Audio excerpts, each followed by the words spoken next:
Like for people who are wrestling with this, with gender dysphoria, the church frankly just seems out of touch of just like this stick in the mud telling me to conform, that that's not really who I am. It seems almost insensitive to the needs of people experiencing gender identity dysphoria. I mean, how can this Yeah. actually be good news to them? Like, how could this be good news that I thought I've discovered my identity and I'm finally expressing it with Mm. my pronouns and my dress and the restroom I use and how I choose to express myself?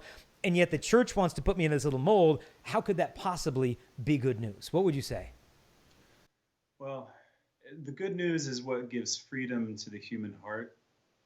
And I'd say that even somebody who right now at this moment is living actively in a trans lifestyle, and can look you straight in the face and say, this is great. It's going great.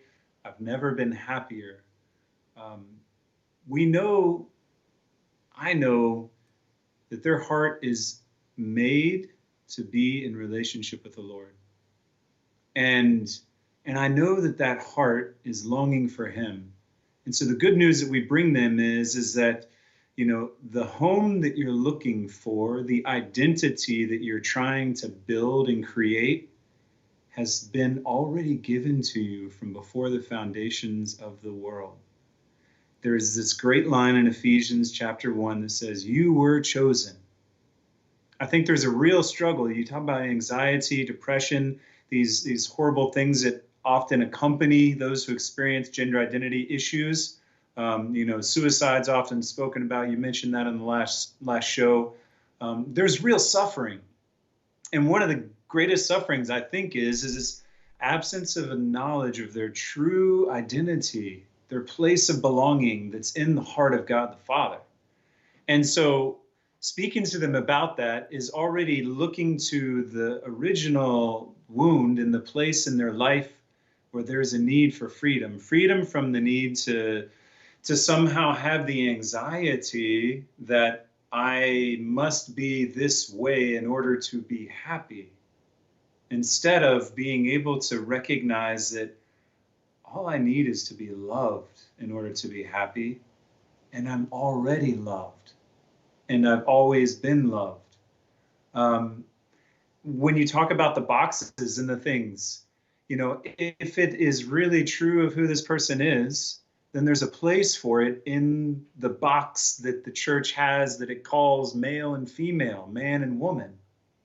But if it's not true and if it's somehow flowing out of a place of woundedness, then there's no one else that's going to tell you that you need healing. There's no one else who's going to be able to look you in the face and love you enough and say, you know what? Maybe you're not totally all right. Maybe none of us are.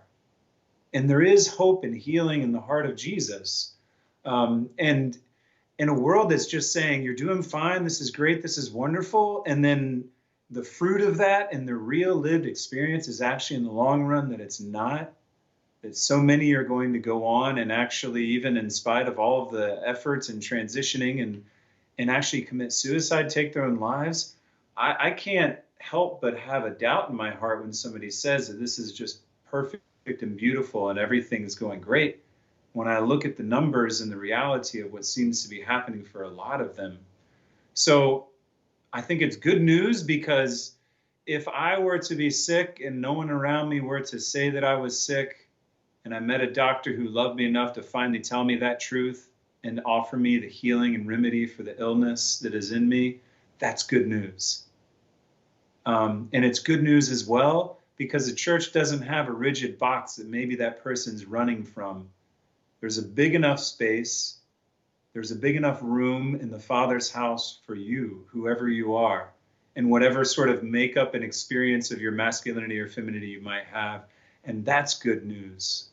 And there is a place of belonging, of being chosen in Christ, that they're already known and loved as children of the Father.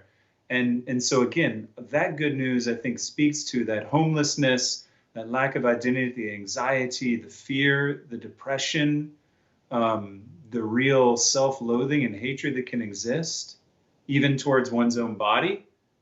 There's great news. I read this just in the scriptures the other day where it says that in the book of wisdom, God did not make anything which he hates or which he loathes. There's nothing that he has made that isn't good. That's good news.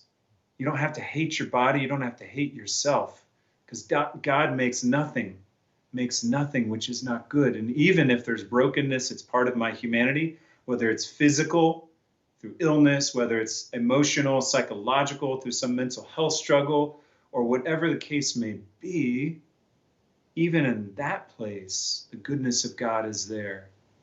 And the power of that love to make all things new is waiting to be revealed as soon as we open our hearts up and say yes to the coming of the King, yes to Christ entering into those places of struggle, of woundedness, of brokenness.